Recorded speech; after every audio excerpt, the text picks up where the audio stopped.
acheté du HMB, je m'en rappelle. Et le HMB, ça c'est Twin Lab, je pense, même. Twin Lab dans le temps. Alors, le premier supplément que j'ai acheté à vie, c'est Pat qui me l'a vendu. C'était au gym de son père. Hey, j'étais couché chez nous, là. J'ai dit, tu sais comment je suis? Dosage recommandé, 2 capsules. On va essayer 6. On va essayer 8.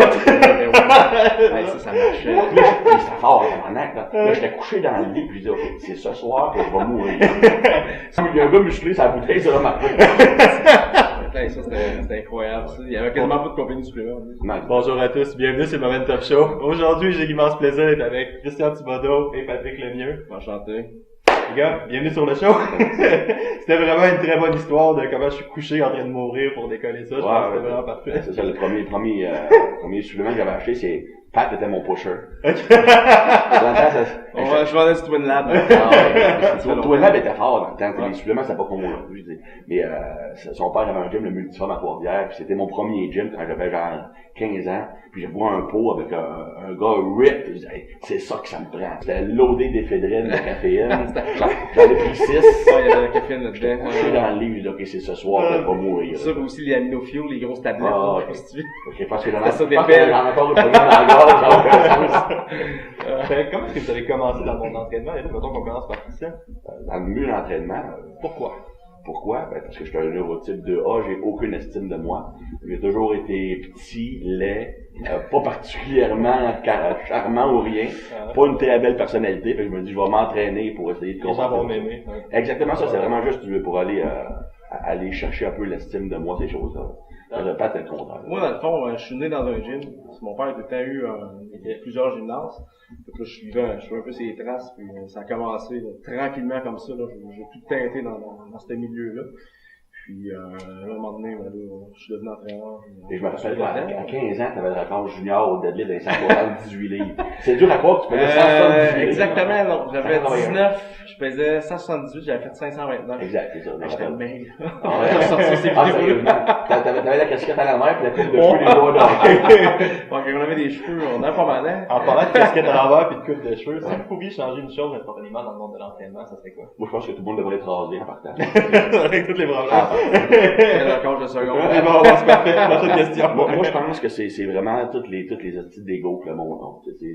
Le monde, c'est moi qui est le best, c'est moi qui est le meilleur. Là, tout le monde rentre en conflit, puis ça c'est du bitchage, ces choses-là. Mais c'est ça, je suis d'accord.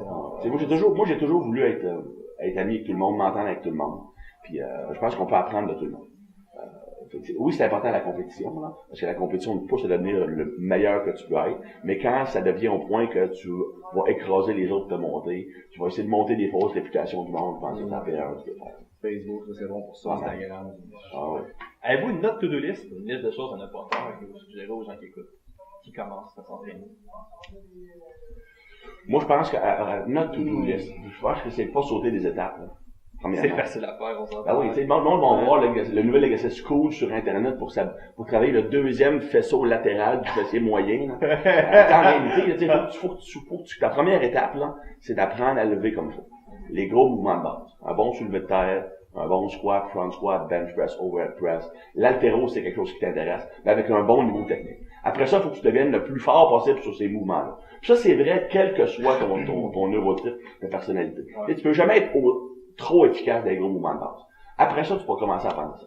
On parlait la première étape, c'est de choisir un bon entraîneur qui crée des résultats. Puis souvent, le monde, il se promène d'un à l'autre, puis ça n'a plus de sens à un moment donné. Le monde aime ça être séduit, hein. C'est l'entraîneur qui a une grande gueule, qui parle fort, qui lui a l'air bon, tu sais, il y a une veine sur son biceps, tu dois vraiment connaître ça, là. Ça, c'est n'importe quoi. Tu sais, même personnellement, t'as combien de clients qui ont vu 5-6 entraîneurs qui ont jamais appris à faire un dead ou à faire un squat? Ah non, exact. Puis là, t'arrives, ok.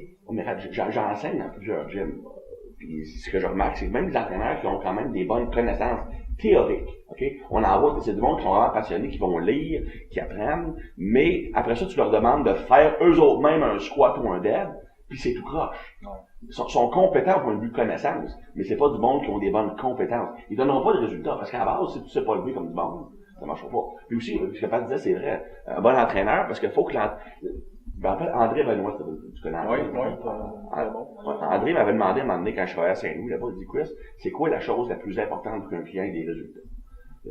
faut que tu mettes en contexte que sur les 500 articles, probablement qu'il y en avait 250 que j'avais écrits, j'avais publié déjà 2 livres, en des athlètes de haut niveau. Fait que je pensais vraiment que j'étais quelqu'un de hot. Il faut donner la réponse du gars qui est hot. André, la chose la plus importante pour qu'un client ait des résultats, c'est la bonne sélection des méthodes d'entraînement pour respecter la réponse physiologique nécessaire pour créer les adaptations désirées chez le client. On veut dire régularité. J'ai donné 2-3, mais ça ressemble à ça. J'ai donné 2-3 réponses de même de Patrick Brou, là. André me dit, tabarnak, quoi, as-tu déjà entraîné un client? Ah oui, André, c'est quoi la chose la plus importante? Il dit, il faut que le client soit 100% motivé par son programme et qu'il ait 100% confiance en son entraîneur. C'est pour ça que non seulement pour que quelqu'un comme Pat qui a des résultats prouvés, c'est pas à cause que tu as entraîné un bon athlète, là. À vrai dire, ils m'ont dit de quoi, là, ok? Une chose qui m'a frappé, c'est quand je parlais, comme je disais, les types 2A font du name dropping beaucoup. Quand mon chum Mark Ripetto, quand j'avais présenté avec Mark Ripetto à Toronto, je demandais à Mark, il dit, Mark, combien d'athlètes pro t'as entraîné? Il est tout fier de dire aucun. Parce qu'il dit, parce que t'as pas mal plus de mérite à prendre quelqu'un qui a une génétique de cul, puis le faire passer de ça à un dead de 500 ou 600 qu'un phénomène génétique. Tu s'appelles le Carl Gould. Carl, c'était un gars avec qui j'ai travaillé, il s'est entraîné ici une couple de fois aussi. C'est un gars qui a benché 540 dans sa vie, tu sais. Donc, qu'est-ce que t'as fait pour Carl au bench? Ce que j'ai fait avec Carl au bench, c'est que à 16 ans, il benchait 3 plates en série de 6 à 8. Juste poursuivi. Je l'ai revu dernièrement, puis tu sais, dans le confort. Le gars, il avait arrêté de s'entraîner pendant 12 ans. Il avait 2 jobs de coaching, high school, college. Puis il était facteur, fait qu'il pouvait marcher après 2000 km par jour. Au moins. Encore le chest ici, la côte est vraiment de même, tu sais. C'est quand t'es né de même, tu l'as. Fait que moi, le monde qui j'ai entraîné telle personne, ok. Mais moi, la moyenne des gains de tes clients. Donc, client le moins génétiquement, c'est quoi la progression que tu as? Ça me dit beaucoup, tu sais.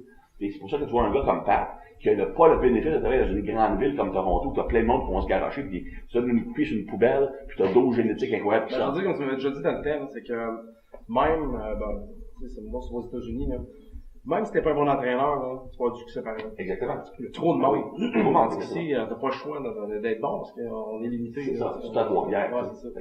C'est là que tu vois les vrais bons entraîneurs. Après ça, ce qui arrive, c'est qu'il faut que ton style de coaching fit avec le type de personne.